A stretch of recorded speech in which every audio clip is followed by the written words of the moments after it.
Welcome to Kitchen Uncovered. I'm Chef Andrew Nicholson of the Culinary Institute of Canada. Today at Annie's Table Culinary Studio in New London, Prince Edward Island.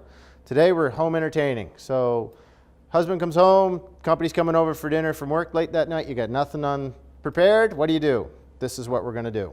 Okay, so Lois Craswell, one of the graduating students from the culinary, is giving me a hand in the kitchen today. So we're going to do a couple of different things. We're going to show you how to make very simple choux paste and what to do with it and what that is. We're going to do a little twist on bruschetta with some lobster, fennel, and corn. And we're also going to show you how to do 3 quick and easy chip dips in less than 10 minutes. So let's get started. So choux paste, very classical French pastry dish. Very easy to make. The only thing you need is water, butter, flour, and eggs. Most people have that at home. So in a warm pan, it doesn't have to be hot because you don't want to reduce anything here. We don't want it to boil immediately. We're going to add a cup of water. We're going to add about 6 tablespoons of butter.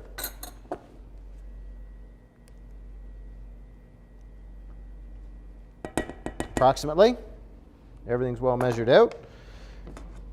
And we're going to add a pinch of salt, a little bit of pepper because we're making a savory dish with this. And we're also going to add a half a teaspoon of nutmeg. Okay? So we have that in the pan, and we're literally just going to let that come to a boil until the butter melts. And as soon as the butter's melted, we're going to add our flour. Now the beautiful thing about this choux paste recipe is it's very simple. It works every time. And if you don't like the nutmeg, you can add crushed chili peppers. You can add any kind of spices, cayenne pepper if you like it hot. Anything you want. Or if you want to make a sweet dessert style one, you just add a little bit of sugar, leave out the spices, and just go at it. So we're basically just going to let the butter melt, the water boil, and then we have a cup of flour. And what we're going to do is we're going to stir the flour into this, and we're going to make what's going to look like a roux. Now, a roux classically is a thickening agent that you've seen us use a lot in sauces and different chowders and things. And a roux is basically all-purpose flour and an equal amount by volume of any fat. Okay, so it could be beef fat, chicken fat, could be butter, could be shortening. It's whatever you happen to have on hand. So that's what a roux is, and because we have water in this, it's not a true roux. We're just going to use it as basically a thick pastry dough. Okay, so the water's boiling, the butter's melted. We can now shut that oven off, and we're going to add 1 cup of flour. And we're just going to stir this in. Now I've removed it from the heat. We've removed it from the heat because we don't want it to reduce. We just want to stir this in. And we're going to bake this in an oven, a really hot oven, because our eggs are our leavening agent. And we want this to puff up basically like a what's called a profiterole or a choux paste that you might see in some buffet dessert lines. Okay? And what you're going to have is you want the flour, and while it's still hot, to soak up all of the butter and water mixture. And it should form, just peel away from the sides and look like that at this point. Okay? Now because this is hot, you can let it sit on the side for a few minutes and let it add before you add your eggs. Or if you're ready and you want to use a mixer, you can add your eggs in the mixer. But I'm going to do it by hand just to kind of keep it a little bit simpler. Now the best thing to do here is 1 egg at a time because you don't want to overpower it. But for the 2 cups of ingredients, basically the cup of flour and the cup of water, we're also going to add 4 eggs. Okay, so we're just going to add 1 at a time, and we're just going to stir that in until the egg is fully incorporated. And you'll notice that the texture of the dough is going to change slightly as the eggs get added in. It's going to kind of come apart, become a little bit more smooth. Once that egg is incorporated, then we add our second egg.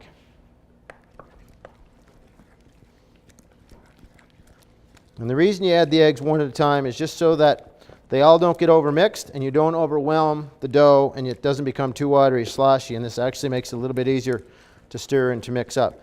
And once you get your eggs in there, you'll notice that this gets a little bit greasy looking, but it should become smooth and pasty once we get to where we're going to get to. Now you can do this basic recipe without the spices. You can do this for desserts. You can make a quick pastry cream or any flavored whipped cream filling, and you bake these off, poke holes in them, and they're like little eclairs that you'd buy, that you'd see at any buffet at a lot of hotels in different restaurants. You also classically use them as what's called a croquembouche, which is crackling caramel sugar, and they build a tower with these, pour caramel sauce, caramel all over it, and become like a crackling. And we're going to add one more egg. So you can kind of see that the dough is getting a little bit glossy and a little bit thicker and smoother as we go.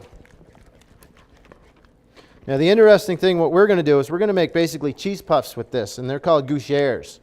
And you can use any kind of cheese. You can use Emmental, you can use cheddar, Swiss. We're going to use Cheese Lady Glasgow Firm Gouda, the onion and red pepper flavor.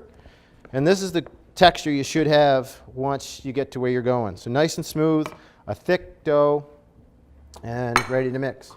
So at this point, we're just going to add our shredded cheese. So we have our Gouda, and you can add as much cheese or as little cheese as you want. I like it fairly cheesy, so we're going to mix that in. And this doesn't have to melt or anything like that. You're just going to stir it in so that it's completely incorporated, and you get that cheese nice and mixed into that batter. Now, if you have a piping bag at home, you can pipe this out, and if you don't worry about it. Don't run out and buy one. I'm going to just do this particular recipe with a spoon. Just make sure that once you get it made and it onto the cookie sheet, you have your oven preheated to 425 degrees, because you need really high heat in order to get these to puff up. And they're going to take about 15 to 20 minutes. And what you're going to want to do is make sure that your pan is well greased with butter or oil, and then you're going to have a dusting of flour on it, and that will keep them from flying all over or sticking to the pan when they're done. So what we're going to do is just take, and you make them as big as or as small as you want, and they will puff up. So you want to put them on there as in ball shapes as much as possible. Try to keep them reasonably consistent. And what's going to happen is when these bake off, they're going to puff up and become really light and airy. And that's why that when they're done properly, you can kind of, you can fill them with a stuffing. But these are full of cheese, so they're going to have that flavor. So we're just going to put a few more on the pan. And this makes quite a bit. You can put this dough in your refrigerator. And then another thing you can do, if you're not going to stuff them or coat them in chocolate or anything like that, you can paint them with a little bit of whipped egg, and that will caramelize them or give them a nice brown color when you're done. So we're going to put these in the oven. I'm just going to put a little bit of egg wash on them. Okay, and what the egg wash is going to do is it's going to add a little bit of goldenness and just a little bit of color and texture to the top when they're baked. And that's how you make a quick choux paste. We're going to put these in the oven, come right back. I'm going to show you how to make fennel and lobster bruschetta, so don't go away.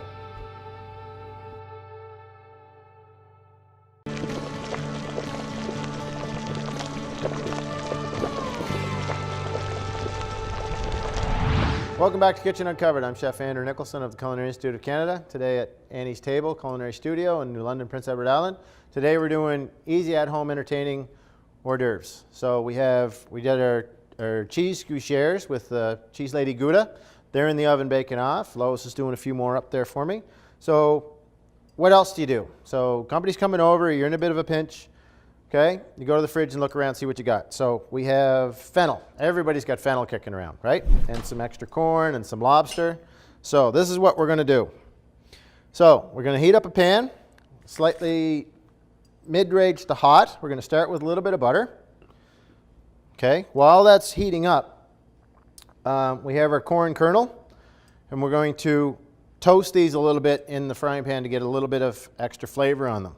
While the corn's toasting, we're going to cut up some fennel. Now, the fennel has a nice licorice flavor, and if you don't have any fennel, you can use some celery, but you're not going to get that extra flavor. Or you could use a little bit of tarragon if you have any in the fridge. So basically what we're going to do is we're going to dice these up nice and small, and we're going to do a little bit of a twist and spin on a classic bruschetta. Okay, so you've got the fennel, and we're just going to slice these up into small dice.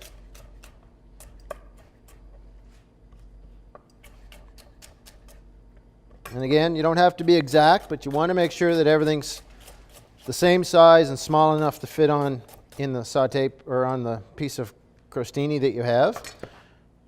Okay, our butter's warming up, so now we're going to throw our corn in there, and we're just going to let that toast a little bit. And then we're going to dice up our fennel, and you want it about the same size as the corn kernels. Okay, so everything comes out blended the same size.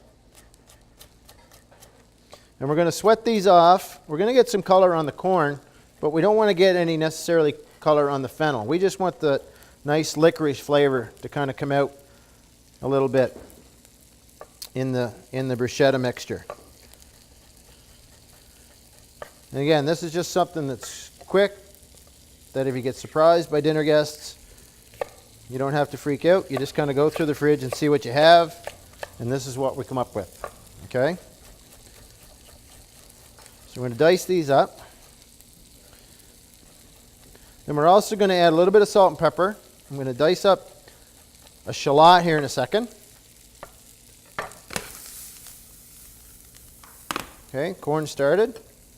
So now we can throw the fennel in there. All right. We're going to add a little bit of sliced green onion or scallions for a little bit of extra color. Nicely sliced. We're going to take a shallot or red onion, and we're going to do the same thing as we did with the fennel. We're just going to quickly cut it up into a small dice. We don't need as much because it's not a main feature. It's just kind of get that flavor in there.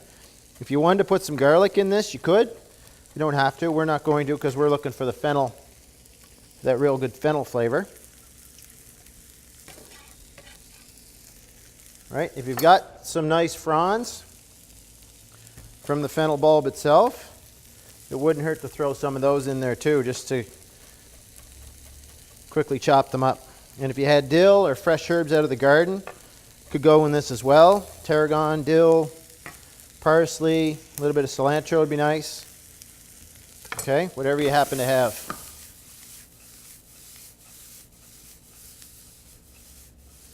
Okay, we're just going to add a little bit of salt and pepper. We're going to adjust the seasoning again later if we have to. And then we have a little bit of lobster. We just happen to have some in the fridge from whenever. So the lobster is going to be the main feature. So you want to have it sliced in a way that's small enough to blend into everything else, but large enough in order to be featured in your dish, because you want to show off the lobster. So we're going to just quickly slice the tail in half and cut it into nice dice sizes. The claws, same thing. Make sure that that fin and the inside of the claw is out. Not that it's a bad thing, it's just kind of hard to get stuck in your teeth every once in a while. And you've got the claws and the knuckles. And we're going to add that just at the last minute. Just enough to get the heat through it to kind of blend in the flavors. You don't really necessarily need to have it saute, because you're basically looking at having all your flavor and textures in here. The lobster's kind of a last minute add-on. Okay, so we're just going to quickly taste this a little bit.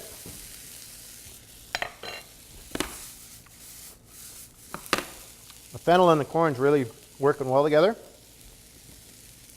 So then we throw in our lobster. Okay. Give it a quick toss. And the lobster's already cooked, so it doesn't have to cook a whole lot longer. We just need to give it a chance to warm up. Okay, so Lois did us up some nice crostinis out of a little baguette that we had in the freezer. So took that out, we sliced that around. Now what we're going to do is we're basically going to take half of this bruschetta mixture and put it in here in this dish. Okay, for a quick little style bruschetta. And we just put the toasts. Put the toasts in around the bowl, or you can leave them on the plate. It's entirely up to you. But you got that nice quick bruschetta. Now, what are we going to do with this? Okay, you want another third option? Take some goat's cheese. If you got pepper goat cheese or herb goat cheese in the fridge, or cream cheese even, works. You can take this, and while it's still hot in the pan, just take up some of your broken goat's cheese. The creamy cheese works better than hard cheese, but you could use any kind of Gouda or anything you wanted as well. And we're just going to melt that together. And the heat of the pan will help soften up the goat's cheese, so you can get this a nice creamy mixture. And you can kind of smell the goat cheese as it starts to melt and work, and everything will kind of cream together. And that's why you want a little bit of heat in the pan. Okay? Now, that's done. So, what we're going to do, I have these handy dandy piping bags. If you don't have the piping bags at home, you can always use Ziploc freezer bags. Just put your mixture into the freezer bag, close the top, and cut out a corner and pipe them in. What we're going to do is we're going to stuff these. Lois, I'll give you a hand to tilt the pan here for me and just help me.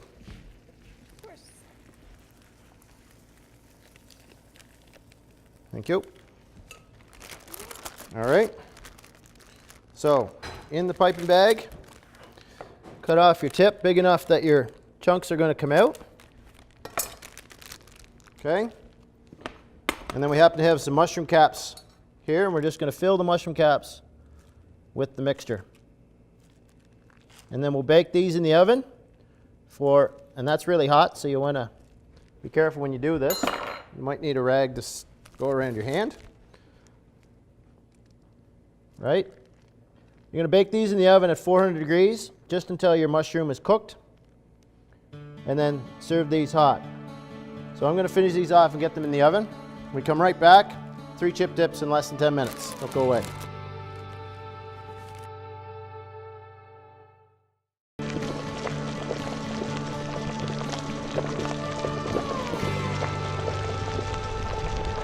Welcome back to Kitchen Uncovered. I'm Chef Andrew Nicholson of the Culinary Institute of Canada, today at Annie's Table Culinary Studio in New London, Prince Edward Island.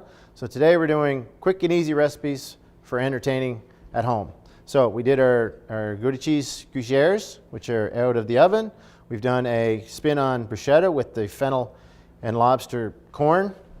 And now we're going to do 3 really quick and easy chip dips. Okay, so first thing we're going to do, you got a bag of chips in the cupboard, we're good to go. So we're going to make a quick salsa. So my salsa is very simple, easy to make. All you need is some tomatoes, so diced tomatoes.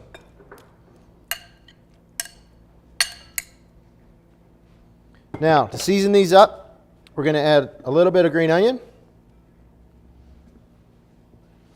We're going to add some jalapeno. So just take the fresh jalapeno. Now, when you're using hot peppers at home, be very careful. It's the oils that get into your fingers that cause the burning and the seasoning. So when you cut into it, you can wear gloves if you're very sensitive.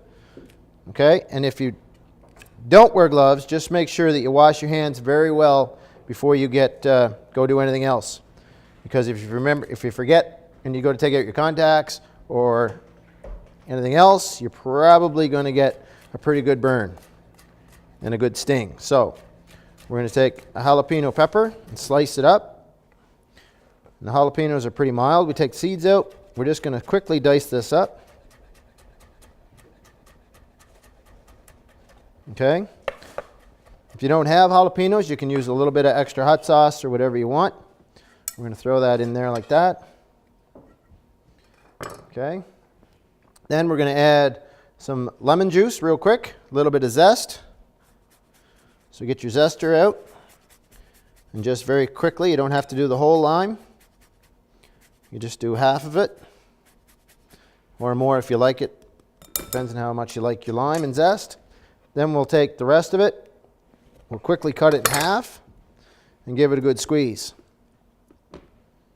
Okay, so now you've got your lemon and your tart, and your hot spice, and your acidity.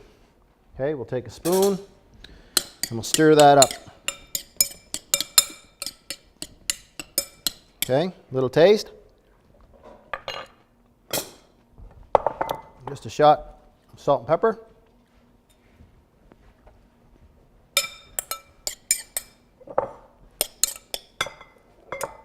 Salsa done. Okay. Next item, a quick and easy guacamole. Okay, so guacamole, you have avocados. You're picking avocados up at the store. You want to make sure that they're not soft, but you want to make sure that they're firm and they just give a little bit when you squeeze them. Then when you go to open them, okay, you want to make sure that you go around the seed that's in the center, and then you give it a twist and it pops open. Okay, they should be easy to work with in the center, not too firm. And we're just going to scoop those out of the shell, just like that.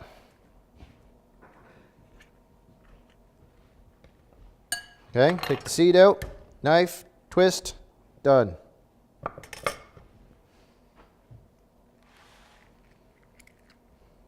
Just like cracking a lobster. Okay, so we have the avocado.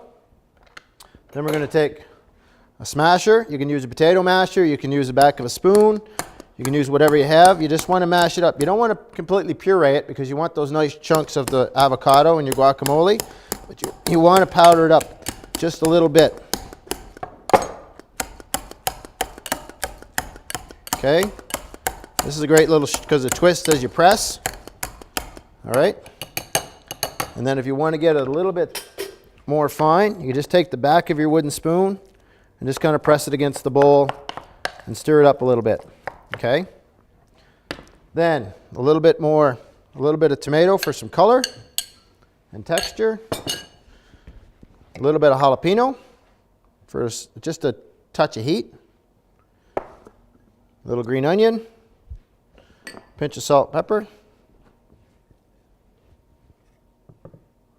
Get the seed off the knife. We're going to throw in a little bit of lemon zest.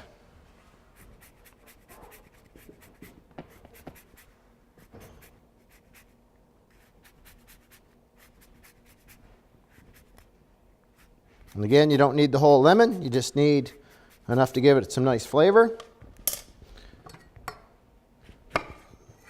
Cut it in half. Give it a squeeze. Wash the seeds. You can dig those out later or put it through a strainer, whatever's easy. Depends on what kind of rush you're in. Then we're just going to give that a quick little mix. Okay. Taste it.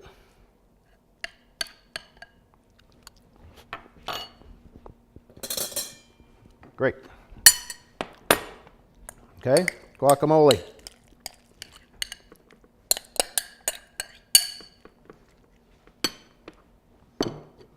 Done. All right. Next dish. Quick, very simple herb sour cream. So you have a dish of sour cream. Everybody's got this stuff in the refrigerator, right? So take some fresh chives, assorted herbs. Doesn't have to be any particular variety, just whatever you kind of are able to get a hold of. So we've got some fresh tarragon. Just tear the leaves off because you don't want the woody stems.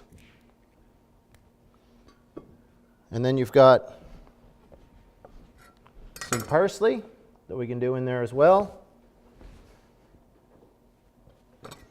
And just chop it. Doesn't have to be fine. Just needs to be not bulky. So it blends in and works into the sour cream very easily. And again, you could use spices in this. If you want a little bit hot, you could put a little bit of chili powder. You could put some smoked paprika in there. All depends on what you have and what kind of flavor profile you're going for. But your basic is the sour cream, and that's kind of the whole idea. So throw your herbs in there, whatever you might be using. Thyme or rosemary, a little green onion if you got it, a little salt and pepper, just for fun. Give it a spoon. Stir it all together.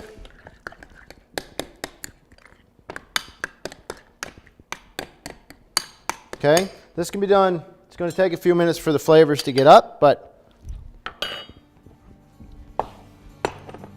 because they're fresh herbs, you're going to get the flavor in there. Okay, sour cream and herb dip. Okay, quick and easy, less than 10 minutes. We've got quick chip dips with your chips. We've got the Gouda cheese gougères.